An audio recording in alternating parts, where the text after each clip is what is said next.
इसी समाज में आपको वो कट्टर मौलाना भी दिखाई देते हैं जो भरी सभा में ये कहते हुए नजर आते हैं, अलीमुद्दीन साहब, कि शरिया ऊपर है और अगर हमने फलां कोर्ट को मान लिया, उनकी बात को मान लिया तो हम पर थू है, तो फिर क्या किया जाए। और फिर उसके बचाव में लंबी चौड़ी फहरिस्त आ जाती है लोगों की जो बचाव करते हुए नजर आते हैं कि क्यों शंकराचार्य ने नहीं कहा था, क्यों फला ने नहीं कहा था, क्यों फला जो पंडित है वो नहीं कह रहा था।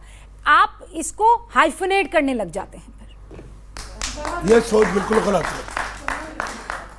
बहुत से लोग लिबादा ओढ़ कर इस्लाम का, सूरतें बना के इस्लाम को बदनाम करते हैं। 1450 साल पहले नबी आखिरी ज़मां हज़रत मोहम्मद सल्लल्लाहु अलैहि वसल्लम आए, उन्होंने पैगाम दिया मोहब्बत का। आज 1450 साल से मोहब्बत का पैगाम मुसलमानों के दिल में अमल करते हैं। जो अमल नहीं करते वो मुसलमान कहलाने के लायक नहीं है। यह इस्लाम की तालीम। और इस्लाम के अंदर किसी भी, आप बता दीजिए, 1450 साल के अंदर किसी मौलाना ने, किसी काजी ने, किसी मुफ्ती ने इस गैर मुस्लिमों के बारे में कोई फतवा दिया हो पूरी दुनिया में, उसका एक उदाहरण दे दीजिए आप। कोई आग लगाई हो, कोई फिसाद किया हो, फतवा देने की जरूरत नहीं होती है। मैं बता रहा हूँ, आपसे अर्ज कर रहा हूँ। रुबिका जी, मुझे सुन लीजिए आप 2 मिनट के लिए। आप ये जब कह देते हैं कि मेरा खुदा सबसे ऊपर और बाकी जो मानते हैं वो काफिर, खुदा सबका है, बात वहीं खत्म हो जाती है ना। रब्बुल आलमीन है वो, बात वहीं खत्म हो जाती है। रब्बुल मुस्लिमीन नहीं है, रब्बुल आलमीन है। वो काफिरों का भी है, वो यहूदियों का भी है, वो हिंदुओं का भी है, फिर आपने कह दिया काफिरों का भी है, वो ईसाइयों का भी है। कौन काफिर? आप जो काफिर की व्याख्या करती हैं, क्या है काफिर? वो हिंदुओं से नहीं है। जो ईश्वर को ना माने, जो खुदा को ना माने, सब मानते हैं खुदा को, सब ईश्वर को मानते हैं। ये हम गलत रविश लेके चल रहा है डिबेट की। हम लोग जो प्रतिष्ठित करते हैं ऊपर वाले की, कोई जो कहता है कोई वो है खला में एक चीज घूमती है, ये बातें कहने में बड़ी अच्छी लगती है, पर पूरी दुनिया में हम देख रहे हैं ना, नारा तकबीर अल्लाहू अकबर कहकर फट जाते हैं लोग। कौन फट जाता है? अरे आतंकवादी फट रहे हैं कि नहीं फट रहे हैं? हमारे हिंदुस्तान आजाद, नारे तकबीर अल्लाहू अकबर और इनकलाब। अभी दिल्ली में पढ़ा लिखा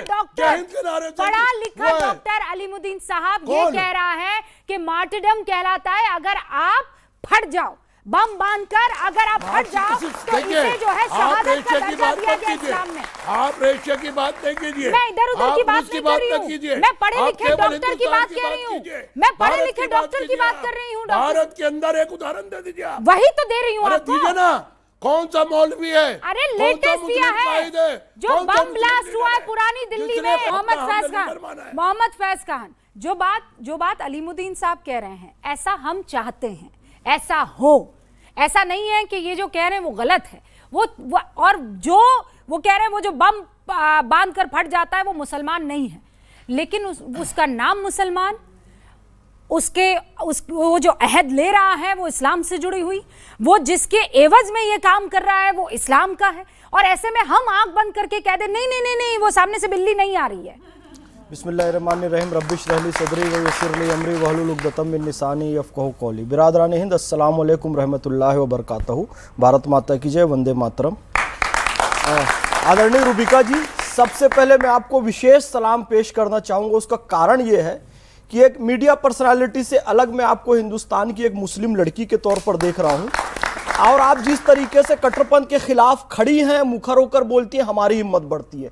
हमको लगता है कहीं हम अकेले तो नहीं है, पर आपको देखकर रियली मेरी हिम्मत बहुत बढ़ती है, हम सब उग्रवादियों की हिम्मत बहुत बढ़ती है। अब असदी साहब ने जो बात कही, कट्टरपंथ का जो कारण है ना, स्वीकार्यता की कमी है। ये स्वीकार ही नहीं रहे हमारे अंदर बीमारी है। बीमारी स्वीकारोगे तब डॉक्टर इलाज करेगा। इस्लाम हर समस्या के समाधान का नाम है, लेकिन ये हर समाधान में समस्या खोज लेते हैं। मैं मुस्लिम हूं, मुझे पता है इस्लाम बहुत फ्लेक्सिबल है। आप 3 दिन से भूखे हैं, मरने की स्थिति आ गई, आप खिंजीर का भी गोश्त खा सकते हैं, इजाजत दे रहा है, लचीला है, समस्या का समाधान बता रहा है।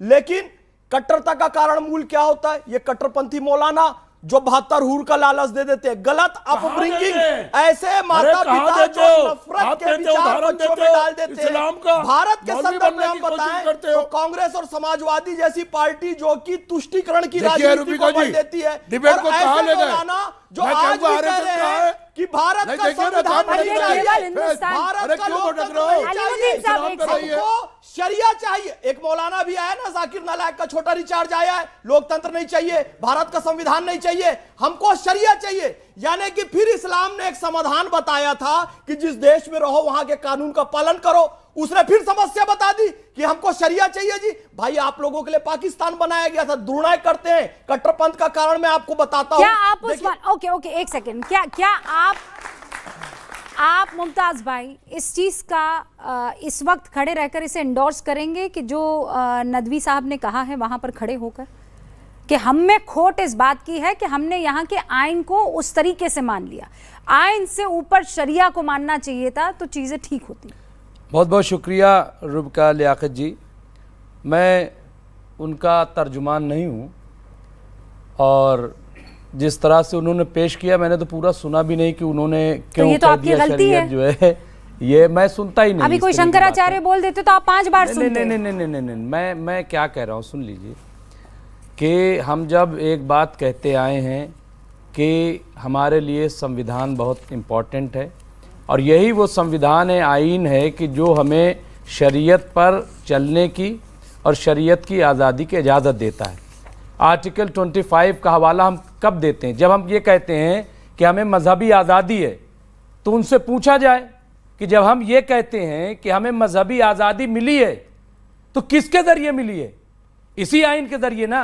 तो इसलिए जो लोग बकवास करते हैं, देखिए मैं उनकी तो हिमायत करता नहीं हूँ, लेकिन आपने अभी कह दिया किसी ने कि साहब अभी वो आ जाएंगे लेकर के। हाँ, जब आप लोग ये भूल जाते हो कि हमने मिल करके हिंदुस्तान की लड़ाई लड़ी। आप बार बार अभी फैज साहब ने कह दिया कि पाकिस्तान बन गया था, तो भैया पाकिस्तान जो है वो आपने देखा नहीं किस तरह से, वहाँ भी हिंदू रह गए थे, यहाँ भी मुसलमान रह गए थे। ऐसा तो है नहीं कि इस तरह का बंटवारा हुआ है कि न तो एक हिंदू यहाँ रहेगा न एक मुसलमान यहाँ रहेगा। तो इस तरह की जब बकवास बातें होती है, यहाँ भी जब बकवास बातें होती है तो वो भी नाकाबिले बर्दाश्त होती हैं। जब आज की तारीख में ये कहा जाता है कि 1000 साल से हम गुलाम थे, हाँ, और अब हमें आज़ादी मिली, जागृत हो रहे हैं, हिंदू राज बनेगा और जिसको चाहे लिंच कर दो, तो सवाल उनसे भी होना चाहिए, क्या उनसे नहीं होना चाहिए? तो वो तो होता है ना, कहाँ ऐसा सवाल क्यों होता है? बोल नहीं रहे होता है। और आप सुनिए रुबिका लियाकत जी, एक मिनट सुनिए मुमताज भाई, जब आप धीरेन्द्र मान लीजिए यात्रा निकालते हैं, मैं कह रही तो हूं, आप लोग कहते हो कि जागृत हो रहे हैं, मुमताज तो आप रोकती हैं, मुमताज आप रोकती हैं। आपने मेरे डिबेट्स देखे नहीं है, इसका मतलब you have no idea about my debates. मैं किसी भी कट्टरपंथ के साथ कभी खड़ी नहीं रहती हूँ, वो कहीं का बड़ा मौलवी हो या कहीं का बड़ा पंडित हो।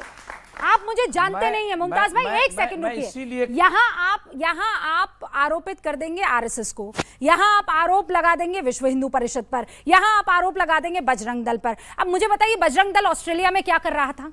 मुझे ये बताइए सीरिया में आरएसएस क्या कर रहा था? अच्छा, ये कहां से आ गया? मैं इस्लाम की बात कर रही हूँ, इस्लाम में कट्टरपंथ की बात कर रही हूँ सर। रुबिका जी, मैं अपने कौम की बात कर रही हूँ। मैं आपको बता, मैं हमारे नहीं सर, मत भागिए उस चीज से, बिल्कुल मत भागिए आप उस चीज से।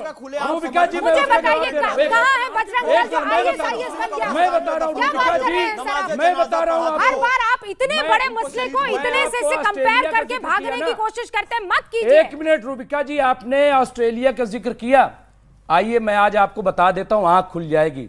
हिरोशिमा नागासाकी किसने किया? किसने परमाणु बम का इस्तेमाल किया? पहले आप बताइए। एक मिनट, अरे चुप रहिए, बात हुआ है, चुप रहिए तरह से। अपनी बीमारी दूसरी चीज आप ये बताइए,